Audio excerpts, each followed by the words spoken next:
एक मास दुई पाख में दो एकादशी हो। मेरे घर गोपाल जू नित्य एकादशी हो। तो सुशीला ने आज भगवान से इस शिकायत कर सुदामा जी चल पड़े। अब जब सुदामा जी चले तो भगवान का एक अपना सिद्धांत है। भगवान कहते हैं कि पहले तो भक्त मुझे अपना मानते नहीं, और जब अपना मान लेते हैं तो मैं उनको फिर बेगाना होने नहीं देता, उनके सर्वस्व दुख को हर लेता हूं। सब कुछ उनके सारे दुखों को मैं अपना मान लेता हूं और सारे दुखों का अंत कर देता हूं।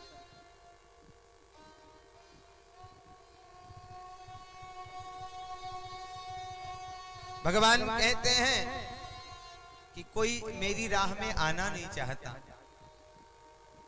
और जो आना चाहता है उसे बहुत दूर भी नहीं जाना पड़ता, क्योंकि भगवान का सिद्धांत है जो तू आवे एक पग मैं आऊं पग 60। तू अगर एक कदम मेरी ओर बढ़ा दे मैं 60 कदम आगे बढ़ के तुझे थामूंगा। भगवान आपके द्रव्य के भूखे नहीं होते। भगवान आपके वस्तुओं के भूखे नहीं होते।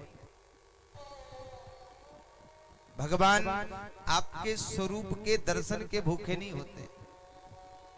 भगवान आपके गुणों के भूखे नहीं होते।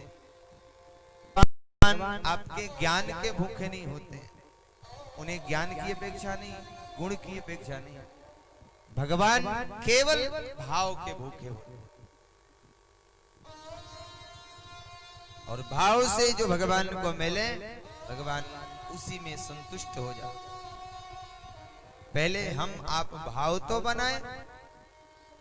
भाव का भूखा हूं मैं,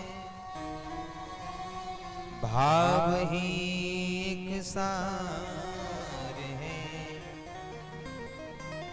भाव से मुझको भजे जो उसका बेड़ा पार है। भाव बिन सर्वस्व तो डाले तो मैं लेता नहीं। भाव से एक पुष्प भी दे तो मुझे स्वीकार है।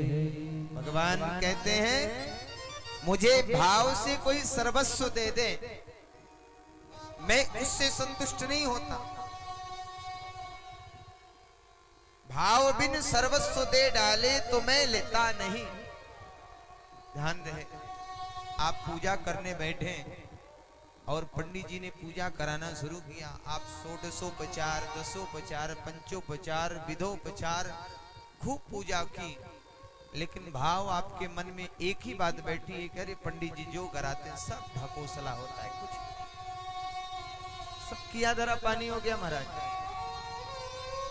अरे कुछ नहीं, सब पैसा कमाने का तरीका है, सब किया धरा पानी। और भाव से आपने एक पुष्प भी भगवान को चढ़ा दिया, भगवान उसी में प्रसन्न हो जाते हैं। भगवान कहते हैं पत्रम पुष्पम फलम तोयम यो में भक्त्या प्रयच्छति। कोई पत्र चढ़ा दे, पुष्प चढ़ा दे, फल चढ़ा दे, जल चढ़ा दे, यो में भक्त्या प्रयच्छति। भगवान कहते हैं मैं उसी में प्रसन्न हो जाता हूं। मेरे लिए वस्तुओं की आवश्यकता नहीं। वस्तु तो केवल कर्मकांड की विधि का अनुसार है, प्रक्रिया। अच्छा बताओ, हम पंडित जी लोग भी कथा करते हैं, पूजा करते हैं, पूजा कराते हैं, तो बाद में कहते हैं कि पापो हम पाप कर्मा हम पापात्मा पाप संभव त्राहि मां राधानाथ सर्व पाप हर मरो भव। इसका मतलब हम यह बात पुष्टि करते हैं, मानते हैं कि प्रभु हमको ज्ञान नहीं, इसलिए हमसे पाप हो गया होगा। फिर कहते हैं मंत्रहीनम क्रियाहीनम भक्तिहीनम सुरेश्वर। सारे मंत्र हमको याद हो फिर भी हम कहते हैं मंत्रहीनम। क्यों? क्योंकि प्रभु आपको कौन सा मंत्र बहुत प्रिय है हमको इस बात का पता नहीं है, इसलिए हमने अनेक मंत्र बोल दिए। जो आपको पसंद हो ग्रहण कर ले, हम पर कृपा कर। भगवान को प्रसन्न करना वस्तुओं से नहीं, केवल भाव से संभव है। सुदामा जी चले, भगवान ने सोचा कि ये बाबा इतने धीरे धीरे चलेंगे तो वर्षों लग जाए इनको पहुंचने में। सुदामा जी नदी के किनारे पहुंचे तो उन्हें नींद आ गई, और भगवान ने अपनी माया से सुदामा जी को सीधा द्वारिका में पहुंचा दिया। द्वारिका पहुंचे भगवान सुदामा जी, प्रातः काल आंख खुली तो देखा चारों ओर सुंदर सुंदर नगर हैं। ऐसे सुंदर सुंदर नगरों को देख करके सुदामा जी ने एक राहगीर को रोका, बोले भैया सुनो, एक बात बताओ, किसकी नगरी है जो इतनी सुंदर है?